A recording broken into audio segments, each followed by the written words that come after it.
Enter Sandman. Okay, we did it. Obligatory Metallica reference out of the way. Now on to the return of Wesley Dodds, the Sandman. And dare I say, a bold statement, a triumphant return. We'll do a quick cliff notes here because I know the Sandman, the Wesley Dodds edition, is a character that not everyone is very familiar with. Wesley Dodds is a hero, or a mystery man, who harkens back to the Golden Age. He was created in 1940. And he would enjoy popularity for a time in that era alongside the rise of popularity of superheroes. He would end up embracing a lot of the trends that would grow to be popular inside of that genre. Mystery men, superheroes, there's some evolution going on there. Wesley Dodds is considered one of the earliest mystery men, which has a bit of a different connotation than, say, a Superman or a Captain Marvel. Just his whole existence conjures up a different energy, at least at the very start. Some feel that it has more pulp overtones, though some who study the period say that there wasn't as much of a distinction in the early days between the genres, but that would come over time. But there are definitely some tropes or characters that appear more in one than the other. The rise and fall of popularity of pulp, superheroes, is all very fascinating. The Sandman would be a core member of the JSA and shed his awesome gas mask and trench coat number for a yellow and purple getup and get a kid sidekick. They were all the rage. Everyone was getting one. After the decline in popularity of superheroes and when they would return, Dodds would not be among them, at least not at the start. There would be new heroes, the Silver Age would rise, and when he was referenced in the Bronze, it was more in passing. But over time, the original look would return, and then Wesley Dodds enjoyed a bit of a revival in the 90s and onwards. From the 90s to 2000s, then it kind of faded again. With his 90s revival with Sandman Mystery Theater, it was the pulp elements of his history that were thoroughly explored, and those aspects of his character and adventures really cemented themselves. The gritty, dark world full of corruption he moved in, the villains he fought being much less mystical or magical, but simply evil and cruel for the most part, or just incredibly flawed humans. He felt a little bit like he belonged to a different world, but in a good way. It showcased the different types of stories that could be told, and there was just a love for that kind of pulpy noir feeling, which in and of itself has been amusing because back in the 40s they moved him away from that. There are other things that were interesting about Dodds. He had a unique relationship with his love interest, Diane Belmont, who even in the Golden Age had quickly learned his identity and become an aid and equal to him. Most of the time, not all of the time. You still had your tropey damsel in distress or jealousy plots, but in general the dynamic they had was unique, and it gave him one of the healthier relationships of the Golden Age, and that was further expanded upon in the Dark Age. Their relationship would be masterfully explored in Sandman Mystery Theater and the likes of Starman, which would also play with an elderly Dodds and have some throwback adventures that were fun. As far as his character went, Dodds was a bit of an anomaly. While he had a lot of the stock traits, you know, millionaire, playboy, all of those things,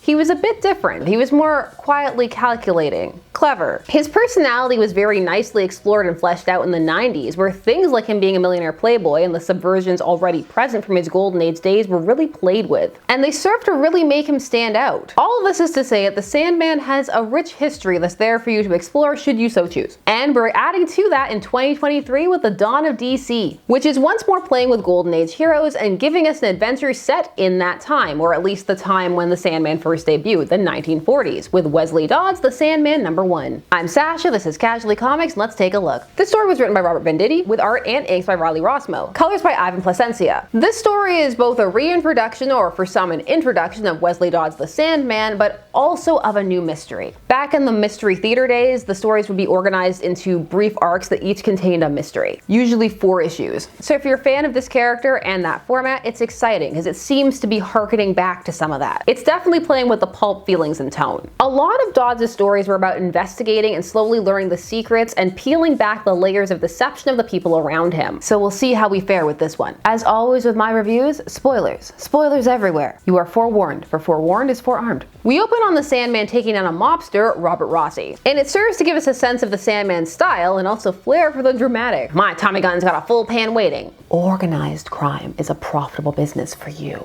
but justice is the business of the Sandman. Fog of war, trying to sound like smoke. The colors here are so lovely, just bright and vibrant, opposites of the color wheel bouncing off of each other. The title of the story, Fog of War, works into the Sandman's gas. Very nice. Now, Rossmo's art can be very hit or miss for people. While it can be toned down or back in terms of the playing with proportions and tendency towards an almost cartoonish characterization at points, it does tend towards more exaggerated lines and shapes. For some, that's very off-putting, especially when it comes to the faces, while others love it and feel it gives a very stylized, distinct look. And for some, it depends on what's the story and the character. For example, they may love it on Martian Manhunter, but not so much as someone like Robin or Harley Quinn. In this work, it lends itself particularly well to the dream sequences. Mileage will vary. For me, Rossmo is a good fit for this story, and the energy is very much matching the story's tone, but I can see some being really distracted or annoyed with it. Speaking of dreams, after our takedown we get a glimpse of one, which is fitting. Dreams are a big part of the Sandman character. Wesley Dodds is haunted by horrifying, at times cryptic, other times less so, prophetic dreams. And even if they're not, even if they're just about him, they tend to be pretty traumatizing. They often feature just manifestations of the malfeasance that can be present in the human soul, and they haunt him. His dreams have a big impact on him, his disposition and worldview. And that continues here. After some foreshadowing where we see that he's going to join the JSA, we see some of the characters who he hasn't really met yet. We also get a nice bit of visual continuity for those who read the JSA books by Jeff Johns at the time of the recording of them fighting Degaton, and some callbacks to both Golden Age and 90s history with the first villain the Sandman ever fought, the Tarantula. It's just a nice nod. Nice to see him there. Welcome back, Tarantula. After that, we see the wartime dreams and fears that have been instilled in him by his father and his time and what he told him about the Great War, that being the First World War. Now, Dodds uses his power and influence left to him by his father to attempt to impact change on a societal level, on top of his crime fighting. He also has an inherently pacifist and intellectual nature, but he's also capable of and will do what's necessary, but it doesn't bring him joy. He doesn't get off on doing it or anything like that. For years, I've beat back that fear by hiding my face behind the mask of the Sandman, waging a peacetime war against the dark heart of the city. The evil clings to me like an oily gas. Man is more than that. It's time I stop chasing the bad and instead run toward the good. Dodds has done a lot of experimenting in his time, particularly with the sleep gas that he employs. He's had to go through multiple permutations, and that's gonna matter. But also his relationship with it, because there are some attempts that were pretty deadly when he was first trying. So many formulas for death written in the pages of my research journal. I would have liked to invent my sleep gas on the first attempt, spare myself the understanding of science's worst potential. This concoction here, the slightest inhalation caused loss of muscle function in the diaphragm. The rat suffocated immediately. And this one, the rat's adrenal gland went into overdrive until its heart exploded. It broke my heart to see the poor being suffer. Wesley is on his way to one of his meetings with a contact he's made through his father. His father is now deceased, hence his fortune. But before that, we get to see him interact with Diane, who at this point, they're already working together. She knows who he is. She helps him get information from her district attorney father, but she's also heavily involved in her own causes. She's a very ambitious person in her own right. The dynamic between them in the story is very on point. Fun, supportive, a bit saucy. Now, Dodds' meeting is less than stellar, as we see his philosophy put up against the military complex. But even though the general is a bit of a gruff army stereotype, they insert enough nuance that doesn't feel as much like being hit with a brick in the face as it could. Some of the reasons that they give for vetoing Wesley's proposal, which is to implement some kind of sleeping gas into warfare, actually makes sense from a logistical standpoint. In fact, at one point they imply that he's very much a dreamer, which was a nice nod to his alter ego. Also a nice juxtaposition when you know what his dreams truly entail. This also works well because it showcases the optimism in Wesley. That hope, despite all the really awful things he sees. He just keeps trying to change the world. That's pretty special. I have a soft spot for the Sandman. There's a nice little moment in this issue where he meets Rex Tyler at a soiree after his failed meeting, which is a callback to the two appearing together not just in the JSA, but also sharing the same magazine in the Golden Age, Adventure Comics, and in Sandman Mystery Theater, being the first members of the eventual JSA to meet each other and work together. Rex is also a scientist. He's something of a scientist himself. He also has a complicated relationship with the chemicals that he's created and uses. His story can very much be used as a metaphor for addiction, and has been multiple times. But Wesley is sad. It's been a sad day. Wesley, talk to me. Today was supposed to be different, Diane. It was meant to be my chance to step out of my father's shadow. My chance to make a grand contribution. A chance for us. Now I'm supposed to attend a party and pretend nothing is wrong. Exactly the point of societal parties, pretending nothing is wrong anywhere in the world at all. I'm sorry for being a bore. I'm just not in the mood to be around so much success this evening. While across the ocean, Europe is on fire. We'll leave together.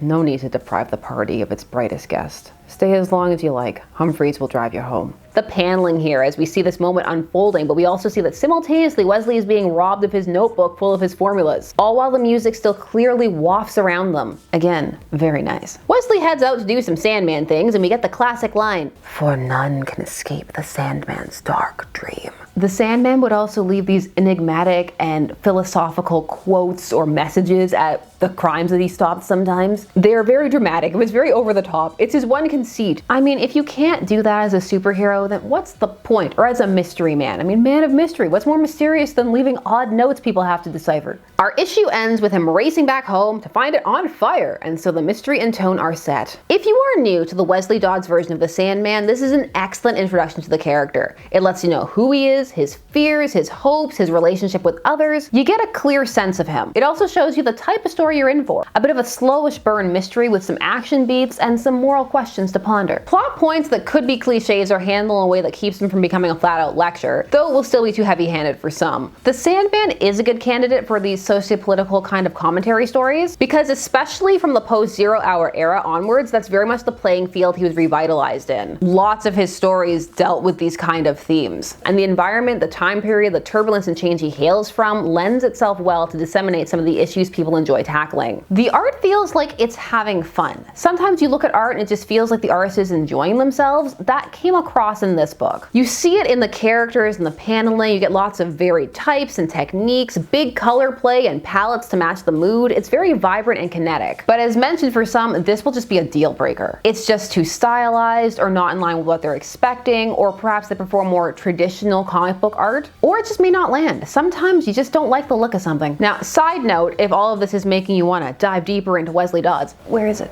Where is it? Is it right behind me, like right behind my chair? Why don't I ever plan? I would recommend the Mystery Theater stories. This is compendium number 1. I pray that they release compendium number 2, please. For me, one sale. But I have to say, recommending this comes with a big warning. Again, be forewarned. These stories go hard, diving into the dark, grisly tropes, and they fight hard to set the tone in art and language employed. And while I find it works and isn't gratuitous and has purpose to the plot and world building, some may find it too much or just unpleasant. Some of these stories dive into some really, really just dark aspects of human nature and psyche. There's one story in here that, even thinking about it, I get goosebumps. You can't see them, but they're there. It messed me up for life. And the thing is, if you've read this, you're probably like, which one? Because it could refer to so many. But back to the dawn of DC. Wesley Dodds, the Sandman, number 1. I'm invested and thrilled to see Wesley again. It felt like a very strong showing out the gate. Now, of course, it could completely fall apart. This was just the first issue, but we live in hope. It's nice. I keep saying nice this video. It's so nice. It's neat. It's neat to see a revisiting of the different types of stories and genres possible to play with within DC's very large character roster. And by setting it in the past, you can easily bypass any current continuity hiccups, and even there was reference to what was happening. Throwback stories like this every once in a while, it's fun. Lots of these older Golden Age characters still have things to offer and cool stories to tell. Again though, of course it won't be for all. For some, it'll be too slow. Maybe one feels that not enough transpired, like, ooh, he went to a meeting and his house burned down, news at 11. The messaging too simplistic or obvious. The art too off-putting, or maybe no attachment to Wesley and this really isn't pulling you into his lore. But if it sounds like something you'd be interested in, then check it out. Or don't. It's your prerogative. But please tell me what you think down below. These were just my thoughts and I want to hear yours. Thanks so much for taking some day spent discussing comics with me. I'm really enjoying